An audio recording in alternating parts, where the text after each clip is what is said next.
Hey, so Scott, let me see if I understand the question is mom and dad are at home, and they have to have less than $2,000 to qualify for the Medicaid, and they have to have the income limit now for at-home care is around $2,800 a month for the person receiving the care. So mom could have 5,000 of income, dad has 2,000 of income, dad will qualify, mom will not, based on income. When you're doing the at-home care, Yeah, whether it's PACE or waiver, either one, they let you keep your income because, as you point out, hey, I've got bills to pay, I got taxes, I got all the rest of this, and that's true. Now, what you want is less than 2,000 in your asset account, and then you have the income account.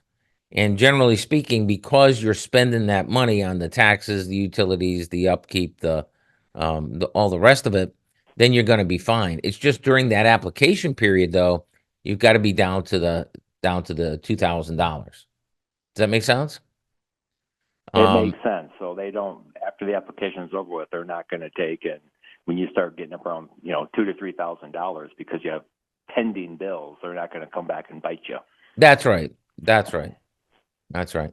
And Okay. and especially if you've got mom and dad, and mom's the one getting the benefits, then you just put it all on dad's name. You know what I mean? You just put it in his account because dad's going to be.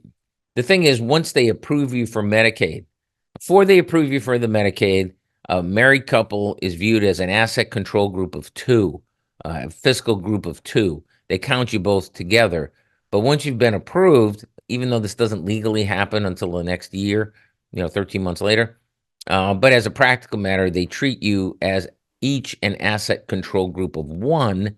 And so they look at mom's income, mom's assets, dad's income, dad's assets after you get approved. But you gotta keep everything together until you get approved, and then they tend to look at it separately. Now, legally, that's not until the presumed asset eligible day, which is 12 months after the month of processing, which winds up being about 13 months later.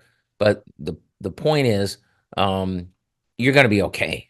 You're gonna be Okay. okay. Yep. Don't worry about it. Yep. Yeah. Fair enough. All right. I appreciate that. Hey, you're welcome. Thanks for calling.